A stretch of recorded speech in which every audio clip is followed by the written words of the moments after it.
So, Bill, you're obviously a seasoned serial entrepreneur, right? You and I spoke today about, part of your platform that you just sold off with student housing. You're a professor.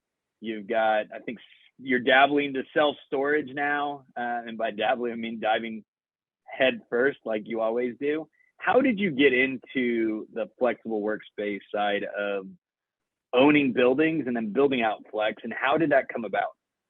Sure. Well, thanks for having me on. How I started in the Flex Office business was really circa 2007, and I was running a growthy student housing company. I found that I was super unproductive at home, and when I would have meetings in coffee shops or sort of other settings, it just wasn't as professional as I wanted to be. And being a real estate professional, I thought, well, this is easy. I'll just go get office space. So I started naively calling the buildings that I wanted to be in and had the strange experience that most of the time they wouldn't even call me back. The few companies that did call me back and toured then gave me bad news, which was, they were looking for a 10-year lease and they wanted to lease me 10 times as much space as I needed. And here's a 50-page legal agreement that you're happy to work through. And oh, by the way, since we don't know you or your company, we're going to need you to personally guarantee it and then spend the next 6 months of your life building out space. And I thought, wow, like this office world is just crazy. And when I asked, brokers or other people, that rented space for options, everybody referred me to the industry norm in the executive suites business at the time. And I tried that and then, found it to be unappealing for where I was at in life. And so I leveraged my status in the community and I ended up in an incubator in Evanston, Illinois, which was where I was living at the time. And so that's how and then what? And then what? And then what? Yeah, well, and then what is I just became really fascinated with this idea of office space. And I was in this incubator and it rented for, maybe 4 times the price per square foot of a traditional office buildings that it was surrounding. Yet it was lower quality and had really poor internet. The phone never seemed to work. There was a quasi homeless looking person who seemed to occupy the conference room, pretty much at all times. And yet it was full and it had a waiting list. And so, I started really trying to understand, how this exists. And what I found was, the vast majority of new office using jobs in the Americas and Western Europe was created by small and medium enterprise and then the satellite offices of large firms. And what I thought was really strange was that no one in the conventional office space business really seemed to care. They didn't seem to care where demand was. They just catered towards the existing market and, sort of built ever larger buildings for, the same tenant base, which really wasn't growing. And I thought it was a really underserved market. And being entrepreneurial, it caused me to really look into the business and try to figure out, how somebody might fill that gap. And so that was the sort of start of my investigation in 2008 and 9. And I started flying around the country and around the world. And I visited, more than 1,000 co-working spaces in 14 countries over the next, couple of years. 1,000. Yeah. Which was like all of them in It was a lot. 2009. I mean, it certainly wasn't all of them, but like it was a lot of.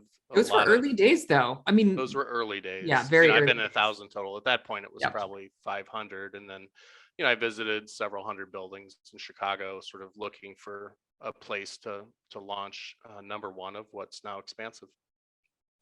So the model at the time, how did you bought the building immediately? Talk about the model and how did your brain go to, I am not going to lease these locations? Sure. Yeah. So as I looked into the business, there was relatively scarce data, the brokerage industry doesn't really follow Flex.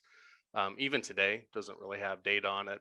And so I mainly looked at, the track record of the industry in public filings and some of the, bankruptcies that had happened. And I had this really strange realization that the challenge with the industry was, while the demand was all there, the business model of renting space, then trying to mark it up 4 to 6 times was challenging. The basic arbitrage model. Yeah, the basic arbitrage model. People call it rent arbitrage. Yeah. It just, during a downturn, it didn't hold up. And, during good times, you make some money, but the margins are pretty thin. And, it's just a very expensive product for customers. And it's really tough in a number of ways. And so as I looked at the buildings that had these flex office providers, executive suite providers in it, I thought the other strange part was there was this huge return accreting to the buildings in terms of bringing tenancy in, and then the sort of fast growing companies that would take more and more space.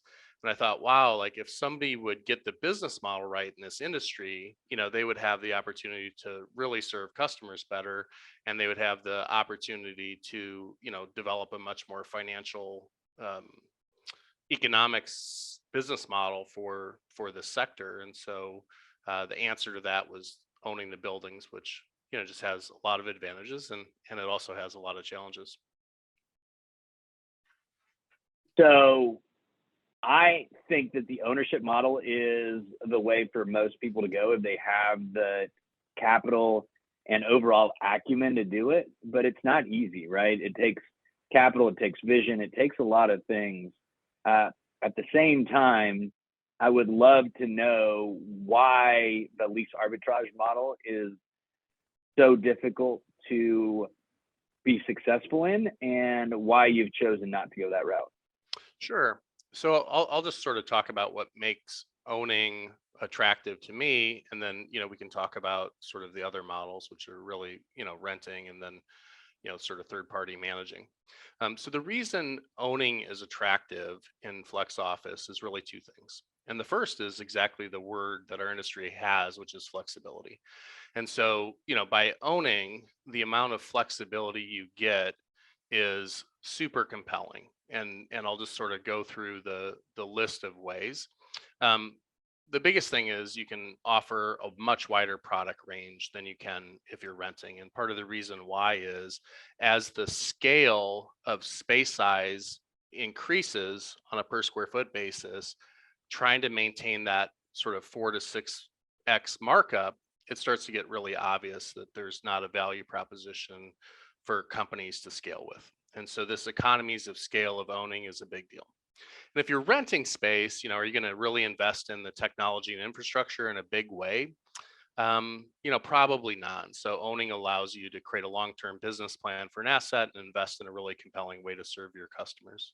The other thing about renting that's challenging is, whenever you have a client that wants to expand, wants to do something different, if you don't own the space, you have to ask the landlord, and undoubtedly they're going to bang you and extract value from you if you're leasing space from them. And so, owning is the reason why we have the broadest product line in the industry, nearly triple the size centers of a typical competitor. And, it plays out in lots of different ways. And then the second major thing with owning is just super simple. You have a roughly 5,000 basis point margin advantage against competitors who are renting. And so that's why we can offer more productive space at a lower cost than our competitors. And it means that there are profits to reinvest. And so retained earnings is probably the greatest phrase in the history of business. And, using the earnings that are produced from owning allows you to constantly improve your product over time and reinvest, alongside your customers when you have opportunities.